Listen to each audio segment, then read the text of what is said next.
Hello everyone, I'm Alex Dykes, and this gorgeous car is the 2014 Mazda 3 5-door hatchback.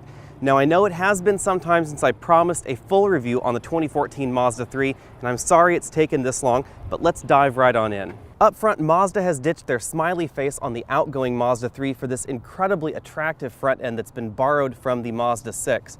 I think that the proportions and the overall shapes going on fit the Mazda 3 even better than the Mazda 6. And I think the Mazda 6 is one of the most attractive mid-size sedans available.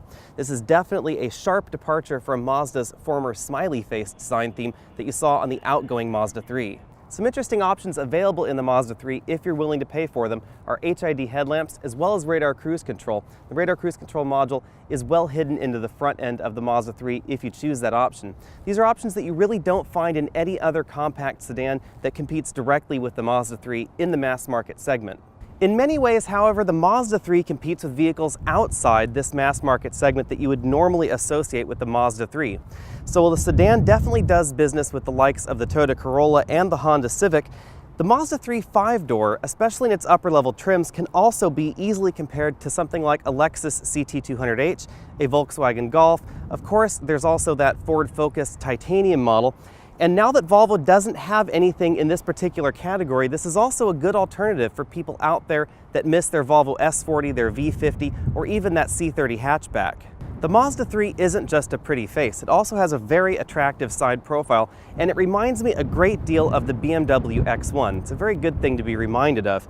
Part of what's going on here, and part of why this looks very different on the side profile than the average front-wheel drive competitors, is right here by the front door. You'll notice that while we still have a decent front overhang, that's the area between the front tire and the very front of the vehicle, you'll find that in most front-wheel drive cars, we also have a relatively large distance between the wheel and the driver's and passenger's front door. The reason for that is because of what's going on under the hood. We'll cover that a little bit later, but as a result of what's going on under the hood, we have a more rear-wheel drive proportion to the vehicle than you'd find in most cars out there. It results in a slightly longer hood than your average front-wheel drive car. We also have a very sexy rear profile going on. However, sexy rear profiles usually lead to reduced rear headroom as well as reduced cargo capacity. That is something you have to keep in mind.